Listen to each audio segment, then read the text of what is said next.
गलती से गैया से अगर आप छुप गए, उसका फल आपको क्या मिलेगा वो भीष्म पितामह बता रहे हैं। तो भीष्म पितामह कहते हैं कि दुनिया में सबसे कठिन मार्ग है नरक का। भागवत जी में वर्णन आता है, जब व्यक्ति नरक जाता है ना, तो उसके गले में फंदा बांध करके यमदूत इतनी द्रुत गति से लेकर के जाते हैं कि जब वो नरक पहुंचता है तो उसकी आंखें पैरों में पहुंच जाती हैं, उसका नाक कहीं और चली जाती, मतलब सारे अंग प्रत्यंग अंग भंग हो जाते हैं, इतनी तीव्र गति से लेके जाते हैं। और पहुंचने में हजारों वर्ष लगते हैं, हजारों वर्ष तक द्रुत गति से घसीटते हुए लेके जाते हैं। इतने दिन लगते हैं नरक पहुंचने में कि बीच रास्ता में ही व्यक्ति हाथ जोड़ के प्रार्थना करने लगता है, मेरे प्राण हर लीजिए, हे विधाता। पहले तो वो ये रोता है कि मुझे नरक ना जाना पड़े, लेकिन जब नरक के मार्ग पर चलता है तो मार्ग इतना दुर्गम होता है कि व्यक्ति प्रार्थना करता है, हे भगवान कृपा करो जल्दी नरक पहुंचूं मैं, ये मार्ग मुझसे सहन नहीं हो रहा। उस मार्ग पर ले जा करके जैसे ही नरक आने वाला होता है, यमदूत उसके गले का फंदा छोड़ देते हैं और उसको एक नदी में डाल देते हैं। उस नदी का नाम क्या है? वैतरणी। क्या नाम है? वैतरणी।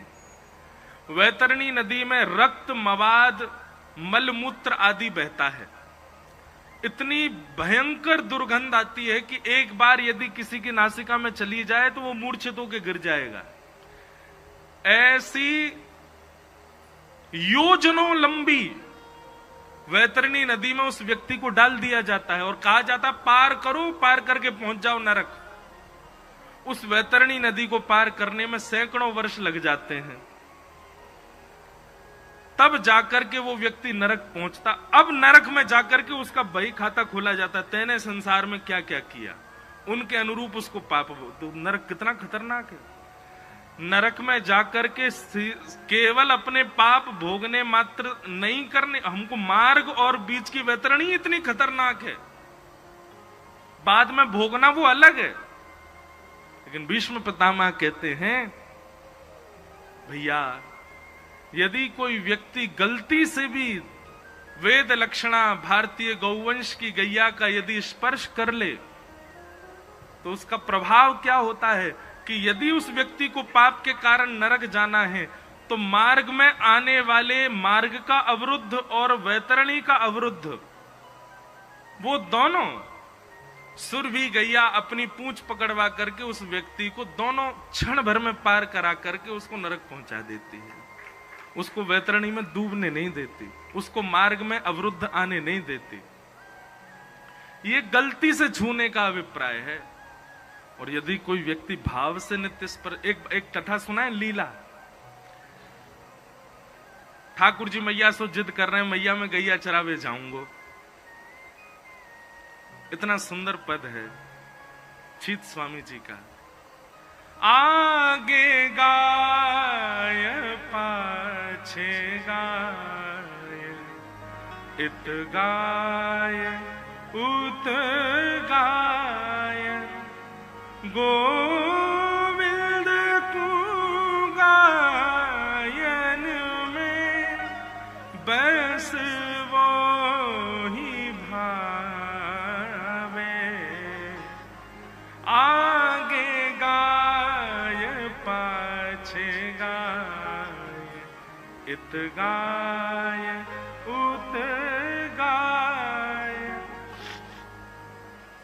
ठाकुर जी को सबसे प्रिय संसार में यदि कोई है तो वह है गैया। हमारे ब्रज में एक रसिया गाते हैं, गैया लगे अति प्यारी जग पालनहारी। ठाकुर जी स्वयं गाते हैं इस रसिया को। याद रखिएगा बंधुओं, आप नाम जापक हो, आप परिक्रमाएं करते हो, आप नित्य धाम जाते हो, आप नित्य गुरुजनों की सेवा करते हो, आप नित्य संत सेवा करते हो, पर ये सब आपके जीवन में है, पर गौ सेवा आपके जीवन में नहीं है। तो ठाकुर जी आपसे दूर ही हैं अभी भी। लेकिन आपसे नाम जब ज्यादा नहीं बन पाता, परिक्रमा आधी अधूरी में ही थका जाते हो, संतों की सेवा भी अच्छे से बन नहीं पाती, धाम भी नित्य जा नहीं पाते, पर गौ सेवा में नित्य निपुण हो तो ये समझ जाइए ठाकुर जी गोद में ही बैठे हैं आपके। जिसके अंग से, जिसके तन से गौ रस की या फिर गौ गोबर की सुगंधी आती है, ठाकुर जी वही के पास रहे, इत्रवार इनके पास ना रहे ठाकुर जी। ठाकुर जी को इतनी प्रिय है गैया। आप ये मत सोचना महाराज जी बैठे मंच पर इसलिए गैया की बहुत प्रशंसा कर रहा हूं, नहीं, गैया बहुत प्रिय है ठाकुर जी को, निश्चित ही बहुत प्रिय है। तो एक बार को प्रसंग है कि ठाकुर जी रो रहे हैं, मैया ते कह रहे मैया मैं गैया चरावे जाऊंगो। मैया बोली लाला तू अभी नेक्सो सो तो है, देख इतनी बड़ी बड़ी गैया इन सबन के बड़े बड़े पामन के बीच में आ जाए वो लाला, तेरे लग जाएगी, तू जिद मत करे। ठाकुर जी तो जिद करने लगे, ना मैया मैं तो गैया चरावे जाऊंगो, मुझको गैया चरानी है। इतने रोने लगे ठाकुर जी। तो नंद बाबा आए, नंद बाबा ने आके कही क्या बात है लाला, काय को रो है? यशोदा मैया बोली यूं करो गैया चराऊंगो। और माने ना नेक्स्ट सो अभी मैं कह रहा हूं कछु दिना डट जा, बड़ो है जा, फिर चराई लियो। नहीं नहीं मैं तो अभी चरावे जाऊंगो। सांडिल्य मुनि बुलाए और सांडिल्य मुनि से कही, बोले बाबा आपने मुहूर्त देख के बताओ लाला गैया कब चरावे। तो सांडिल्य मुनि ने जैसे पंचांग खोल करके देखी तो सांडिल्य मुनि बोले बाबा तुम्हारो लाला मुहूर्त में ही रोवे, आज ही बढ़िया मुहूर्त है, आज ही गैया चरवाओ जाते, तुम्हारो लाला मुहूर्त देख के रोवे। और महाराज पूरे ब्रजमंडल में आनंद है गयो, लाला गैया चरावे जाएगो। यशोदा मैया ने सुंदर श्रृंगार किया ठाकुर जी को, ऊंची धोती पहनी, गले में सुंदर हार, पतरे पतरे हार पहने की कहीं खो ना आवे। कारी कमरिया कंधा पे डाल ली ठाकुर जी ने। ये कमरिया कहाँ है? ठाकुर जी कहीं बैठे तो वहां बिछा के बैठ जाएं। कारी कमरिया, कमरिया डारी, सिर पर छोटो सो एक बढ़िया पुष्पन को श्रृंगार करके मोर पिछ धारण कियो। और मैया ने जैसे ही ठाकुर जी के चरणन में पादुका पहनाई, सो ही ठाकुर जी कहने लगे मैया जी कहा पहना रही है? मैया बोली लाला तेरे कोमल कोमल पाम, तू कहीं वन में गयो, तेरे कांटे लग गए, कीट पत्थर लग गए तो रोवेगो। जब पादुका पहन के जाएगो तो तेरे पामन में कीट पत्थर कंकड़ लगेंगे ना। सो ही ठाकुर जी दौड़ के गए और अपनी गैयान ने गिनन लगे। मैया बोली कहा कर रहे है? बोले मैया मैं गैयान को गिन रहा हूं, मेरे तो दो पामे इनके चार चार हैं, इतनी पनैया और मंगवा दे, इतनी पादुका और मंगवा, सबन को पहना के ले जाऊंगा। मैया बोली लाला तू तो ऐसी बात करे, अरे जे गैया जे पामन में पादुका ना पहनो करे। ठाकुर जी बोले चौना पहने मैया, इनके कांटे ना लगे, इनके पत्थर ना लगे, इनको निष्ठुरता ना लगे। मैया बोली लाला देख तेरे तो कोमल पाम है और इनके तो खुर हैं, खुरन में कांटे पत्थर ना लगो करें। ठाकुर जी तो रोन लगे, पछाड़ खा के गिर गए। मैया बोली काय को रो रो लाला? बोले मैया मेरे पाम खुर क्यों ना बने, मेरे पाम पाम ही क्यों रह गए? जे गैयान के पाम खुर बन गए, मेरे खुर क्यों ना बने? जरूर तेने खाने पीने में कोई कमी छोड़ी होगी जब मैं तेरे पेट में रहे होऊंगा। यशोदा मैया बोली लाला तेरी बातन की तो कोई सल ना पड़े। अरे लाला जे खुर तो जानवरन के हो में, हम मानवन के ना हो में। और महाराज ये बात सुन के तो ठाकुर जी इतने रोए कि आंख लाल पड़ गई, गाल लाल पड़ गए, अपनो सबरो श्रृंगार फेंक दियो, अपने सबरे कड़ूला उड़ूला उतार के फेंक दिए और जमीन में लोट लोट करके मूड दे दे करके रोमे ठाकुर जी। नंद बाबा दौड़े दौड़े आए, अरे लाला कहाँ है गो? बड़ी देर में ठाकुर जी शांत भये। तू रो काई को रो है जे बता? ठाकुर जी बोले बाबा जी मैया सबरी गैयान को जानवर कह रही है, जिन गैयान ने मुंह को दूध पिवा के बड़ो कियो वो जानवर है, और यदि दूध पिवारे वाली गैया जानवर है तो मैया तू भी जानवर है, बाबा वो जानवर है, मैं हूं जानवर हूं, हम सबरे जानवर हैं। मैया ने दोनों कान पकड़े, लालत कही आज के बाद कभी गैया सो जानवर नहीं कहूंगी। तब ठाकुर जी प्रसन्न भये, बोले हाँ मैया कभी जानवर मत कहियो, जे जानवर ना है जे तो मेरी मैया है। गैया से इतना प्रेम है ठाकुर जी को। श्रीमद् भागवत में गौ प्रेम ठाकुर जी का इतना अद्भुत वर्णन किया है श्री शुकाचार्य जी ने ऐसी गैया से हमको प्रेम हो जाए। हम तो अपनी कथा में कहते हैं ठाकुर जी को प्रिय लगने वाली वस्तु यदि आपको प्रिय लग गई, अभी तो वृंदावन प्रिय लगा है आपको, वृंदावन निश्चित है, यहां जितने लोग बैठे हैं सबको वृंदावन प्रिय लग गया है। अब वृंदावन के बाद बारी किसकी है? अब गैया की है। अब गैया प्रिय लगे और गैया के बाद फिर वैष्णव प्रिय लगे, वैष्णवन के बाद फिर ठाकुर जी के धाम के सुंदर सुंदर जो पर्वत हैं, जो नदियां हैं, वो प्रिय लगे।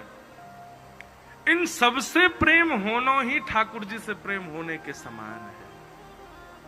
तो भैया पंजाब के हमारे जितने भी वैष्णव कथा सुनने, सबसे हमारी एक प्रार्थना, और वृंदावन से प्रेम करने वाले समस्त वैष्णवों से प्रार्थना कि जितनो प्रेम वृंदावन से है उतनो प्रेम अब गैया से करनो प्रारंभ कर दो, उतनो प्रेम यमुना जी से करनो प्रारंभ कर दो, उतनो ही प्रेम गिरिराज जी से करनो प्रारंभ कर दो। आप निश्चित मानियो आपको ठाकुर जी से प्रेम नहीं करना पड़ेगा, ठाकुर जी आप से प्रेम करेंगे फिर, और यही हमें चाहिए। तो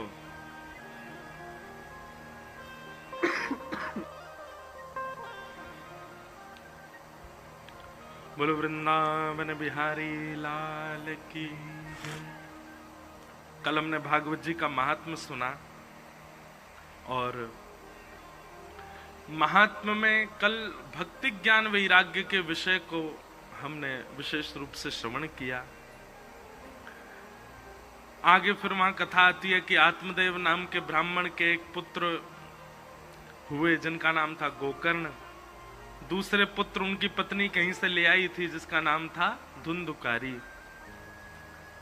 धुंधुकारी दुष्ट बना, उसकी दुष्टता से माता पिता दोनों घर छोड़ के चले गए, मां ने प्राण त्याग दिए, और आत्मदेव जी वन में जाकर के गोकर्ण जी से ज्ञान उपदेश पाकर के भगवत धाम को प्रस्थान कर गए।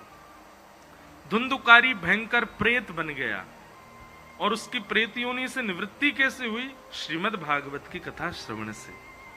बंधुओं, भूत प्रेत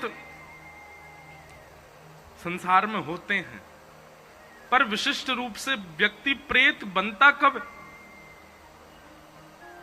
दो कारणों से।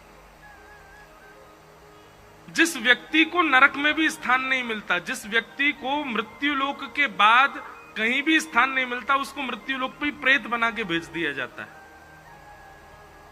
वो प्रेत योनि में भटकता है। जिसकी मुक्ति नहीं हुई है, जिसको कहीं और स्वीकार नहीं किया गया, नरक के द्वार भी बंद कर दिए, बोले यहां भी नहीं आओगे तुम, वो प्रेत बनते हैं। हमारे रसिक जन कहते हैं कि व्यक्ति प्रेत कब बनता है? जिस व्यक्ति ने जीवन में कभी भी भजन नहीं किया, जिस व्यक्ति ने जीवन में कभी कथा नहीं सुनी। और सुनिए, भजन करना और कथा सुनने का मतलब यह नहीं कि यहां के आप बैठ गए, कथा सुन गए, भजन सुन गए कि अब हम प्रेत नहीं बनेंगे। जब तक उसको जीवन में पालन नहीं किया, जो व्यास ने कहा उसको जीवन में उतारा नहीं, कथाएं तो बहुत सुनी पर जीवन पर बिल्कुल उसका असर नहीं हुआ। रावण रोज त्रिपुंड लगाता था, रावण रोज महादेव का अभिषेक करता था, पर ऐसे त्रिपुंड का, ऐसे अभिषेक का क्या फायदा जिससे उसका चरित्र नहीं सुधरा। आप लोग कथा सुनने नहीं आते, आप स्वयं को सुधारने आते हैं कथाओं में, और यदि माफ कीजिए आप बिना सुधारे चले जाते हैं ना, तो बहुत बड़ा अपने ऊपर बहुत बड़ा अपराध कर रहे हो आप। इसलिए कथाएं सुनने आते हैं तो यहां जो कही जाती है बातें, उनको जीवन में उतारने का प्रयास किया कीजिए। जो व्यक्ति जीवन में कभी कथा को नहीं उतारता, जीवन में कभी भजन संग्रह अपने जीवन में नहीं करता, अपने जीवन को भजन के, भक्ति के अनुकूल नहीं बनाता, वही मृत्यु के बाद प्रेत बनता है।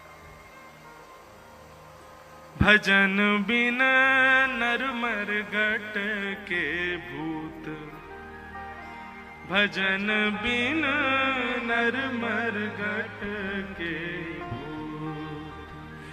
सरस माधुरी जी का पद है। जीवन में कभी भजन नहीं किया, जिसने जीवन में कभी कथा नहीं सुनी, वो निश्चित है कि मृत्यु के बाद भूत बनेगा, प्रेत बनेगा। लेकिन महाराज जी, आपने अभी अभी एक बात कही कि कथा में तो आया था, कथा तो सुनी थी, पर जीवन में उतारा नहीं। ऐसा व्यक्ति भी प्रेत बन सकता है। तो फिर कथा की महिमा खत्म हो जाती है। अब देखो, ऐसा व्यक्ति प्रेत तो बनेगा जिसने कथा जीवन में नहीं उतारी।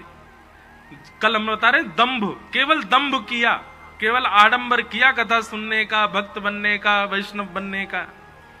भगवत कृपा से हो सकता है कि वो ना भी बने प्रेत, पर कदापि 1% यदि वो प्रेत बन गया तो वो प्रेत कैसा बनेगा? बोले उसके लिए मुक्ति का केवल एक ही उपाय बचेगा, क्या?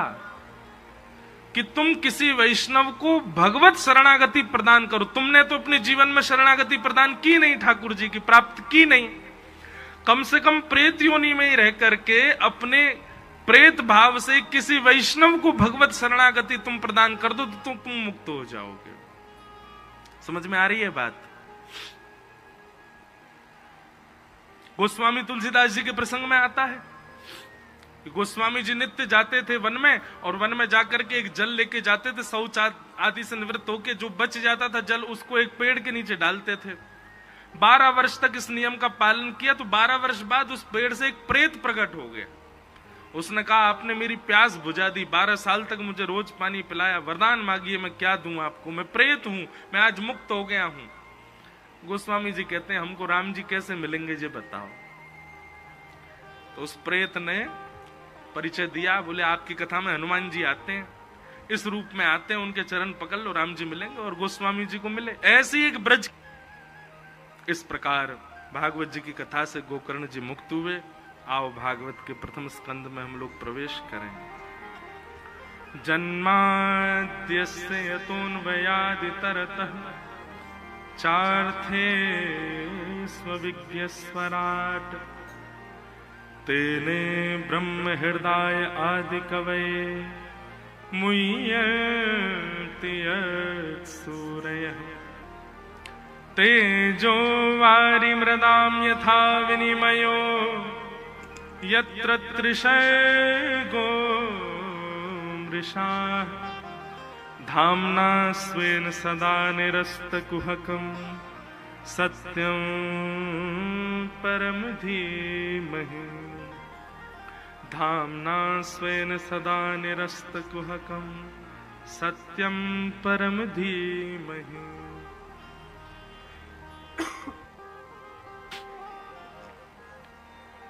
भागवत जी का प्रथम श्लोक। भागवत जी के प्रथम श्लोक में किसी देवी को वंदन नहीं किया, किसी देवता को वंदन नहीं किया। 84 लाख देवी देवता हैं हमारे, पर किसी को वंदन नहीं करते हुए श्रीमद् भागवत जी के प्रथम स्कंद के प्रथम श्लोक में किसको वंदन किया गया? सत्यम परम धीमहि। परम सत्य जो है हम उसको प्रणाम करते हैं। यहां पर वेद व्यास जी की बुद्धि देखी गई है। किसी देवी को प्रणाम करते, देवता को प्रणाम करते तो आपस में देवी देवताओं में ये भाव आ जाता है ये बड़े हैं ये छोटे हैं, जिनका नाम लिखा गया भागवत जी में ये बड़े हैं, जिनका नाम नहीं है वो छोटे हैं। ये पदवी और उपाधियों की लड़ाई केवल मानवों में नहीं है, देवताओं में भी लगी रहती है। स्तोत्रम कश्य न तुष्टये, स्तुति से कौन प्रसन्न नहीं होता? सब प्रसन्न होते हैं। सबको चाहिए कि हमारी जय जय ज्यादा हो। लेकिन एक बात सदैव याद रखना, जितने भी देवी देवता हैं एक दूसरे से तो सबको प्रतिस्पर्धा होती ही है, पर जब मानव एक निष्ठ एक देव का उपासक बन जाता है और उस देव में ही सर्वस्व लगा देता है, और कहीं उस देव के रूप में साक्षात नारायण यदि हैं, साक्षात कृष्ण यदि हैं, तो देवी देवता भी उसके सहायक बन जाते हैं। हमारी बात बहुत ध्यानपूर्वक सुनिएगा। आपके अंदर एक निष्ठ भक्ति है एक देवता के प्रति, और चाहे जो हो जाए आप उसका त्याग नहीं कर सकते। तो कई सारे ऐसे योजना बनेंगी कि आप देव को छोड़ो, पर फिर भी आप उस देव को नहीं छोड़ते हैं तो बाकी के सारे देवता आपके सहायक बनते हैं उसी देव की प्राप्ति में। और कहीं उन देव के रूप में साक्षात श्री कृष्ण हैं, तो फिर कभी प्रतिस्पर्धा नहीं होती, सब देवी देवता प्रसन्न ही रहते हैं कृष्ण उपासक से। क्यों? ठाकुर जी की उपासना करने वाले के प्रति देवी देवता रखते हैं, हम जिसके उपासक हैं उसकी ये उपासना कर रहा है, इसलिए सबको प्रसन्नता होती है। हम वैष्णो देवी भी जाते हैं, हम महादेव के दर्शन करने भी जाते हैं। हमने पंजाब और हिमाचल में जितनी देवी हैं सबके दर्शन किए हैं। सब जगह जाके यही मांगते हैं, बोले कि हे देवी मैया ऐसी कृपा कर दो, हमारे आराध्य श्री वृंदावन बिहारी लाल, श्री राधा रमन लाल के प्रति हमारी और निष्ठा बढ़ जाए, हमारी और प्रीति बढ़ जाए, उनसे हमारा और प्रेम हो जाए। तो ये देवी देवता और सहायक बन जाते हैं। सत्यम परम धीमहि, भागवत जी के प्रथम श्लोक में किसी देवी देवता को नहीं, परम सत्य को वंदन किया गया। और परम सत्य कौन है? तो यहां तो नहीं बताया, पर भागवत के 10वें स्कंद में बताया परम सत्य कौन है।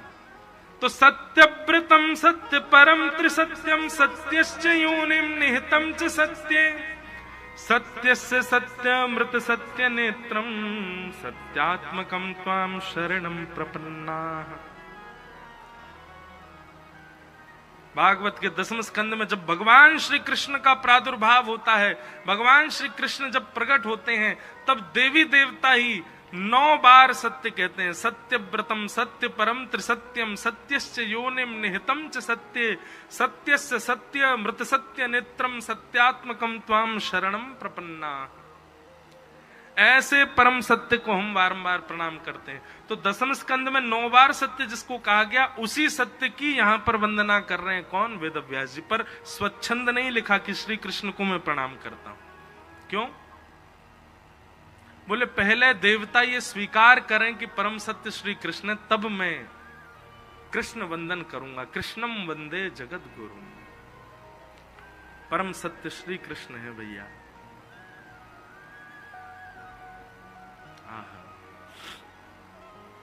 हमारे ब्रज के उपासकों के अगर आप उपासना देखोगे तो कई बार हो सकता है कि आप सबके मन में बहुत संशय आ जाए, पर हमारे ब्रज के उपासक तो ऐसे ही हैं।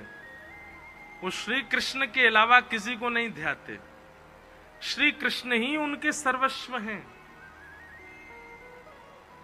हमारे श्री हरिराम व्यास जी, हरिराम व्यास जी तो ऐसे कृष्ण उपासक थे। अब कई बार क्या है कि ब्रज की बातें बाहर बोलने में थोड़ा भय लगता है, संकोच होता है कि बाहर के लोग क्या समझेंगे, पर ब्रज की अनन्यता ऐसी है। हरिराम व्यास जी के चरित्र में ऐसा भाव आता, उनकी बेटी का ब्याह था, और बेटी का ब्याह था तो हरिराम व्यास जी को जब बेटी मिलने गई तो बेटी ने कहा, पिताजी मेरा ब्याह है परसों, और मधुकर शाह राजा जो हैं ओरछा के, उन्होंने लड़का ढूंढा है, आप खूब आशीर्वाद देना, मेरा मंगलमय जीवन हो। हरिराम व्यास जी अपनी बेटी से कहने लगे, बेटी तूने निश्चित ही पूर्व जन्म में कोई अपराध किया होगा जो तेरा ब्याह हो रहा है और तू वृंदावन छोड़ के जा रही है। हरिराम व्यास जी की पुत्री बोली, आप कैसे पिता हो, अपनी पुत्री के विवाह पे कह रहे हो कि तूने कोई पाप किया होगा? बोले और नहीं तो वृंदावन छोड़ के जाना पड़ रहा है, इसलिए मुझे लगता है कि तने, अरे वृंदावन में ही ब्याह करती, यहीं पर ही रहती, यहीं पर ही किसी वैष्णव ब्रजवासी के संग ही निवास करती, वृंदावन छोड़ के जा रही है, निश्चित ही तने कोई अपराध किया होगा। घर के लोग बोले तो पागल हो चुके हैं, इनसे बात मत कर, लाली तू आजा, तू अपनी व्यवस्था कर। हरिराम व्यास जी चुपचाप बैठे हैं। अब ब्याह वाले दिन क्या हुआ कि घर के लोगों ने, हरिराम व्यास जी ने तो संतों को निमंत्रण दिया था, घर के लोगों ने राजा महाराजा और दुनिया के लोगों को निमंत्रण दिया।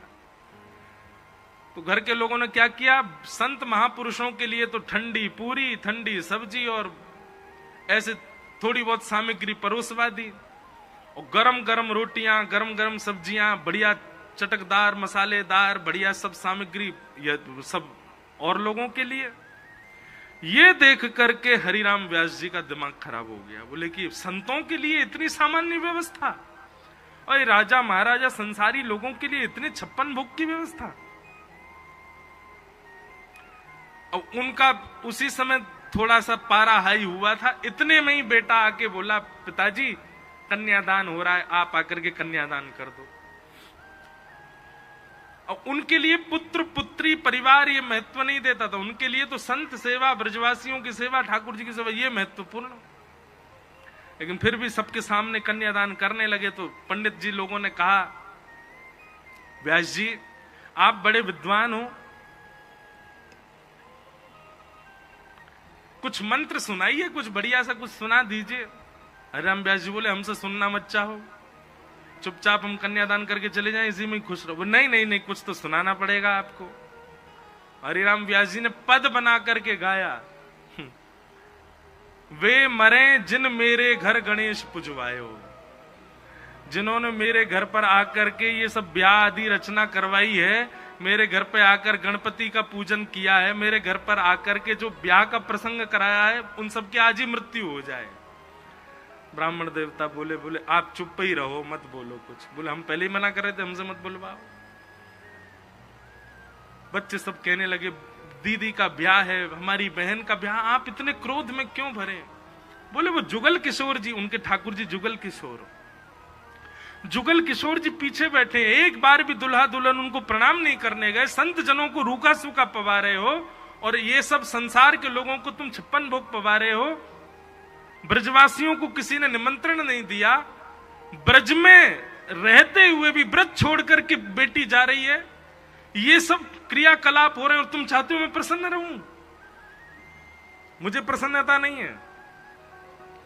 तब मधुकर शाह राजा थोड़ा सा सहम गया, उसने हरिराम व्यास जी से कहा, बोले आप चिंता मत करो, मैं एक भवन बनवा देता हूं, आपकी पुत्री और दामाद दोनों वृंदावन में ही रहेंगे, यहां से कहीं नहीं जाएंगे।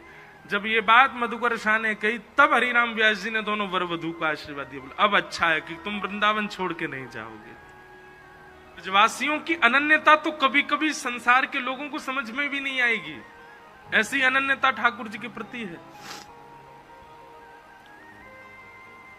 ऐसे श्री कृष्ण जो कि परम सत्य हैं, हम उनको बारंबार वंदन करते हैं। भागवत जी का प्रथम श्लोक, भागवत जी के द्वितीय श्लोक में 4 बातें बताई गई हैं, विषय, अधिकारी, संबंध और प्रयोजन। बहुत ध्यान पूर्वक सुनिएगा। भागवत का विषय क्या है, भागवत का अधिकारी कौन है, श्रीमद् भागवत जी से हमारा संबंध क्या है, और श्रीमद् भागवत जी का प्रयोजन क्या है, ये 4 बातें। सबसे पहला भागवत जी का विषय, तो कहते हैं धर्म प्रोचित केतवोत्र परमो, सुनने वाले के चित्त में, सुनने वाले के हृदय में परम धर्म का बीज प्रकट करना, यह भागवत जी का विषय है। धर्म और परम धर्म 2 बातें होती हैं।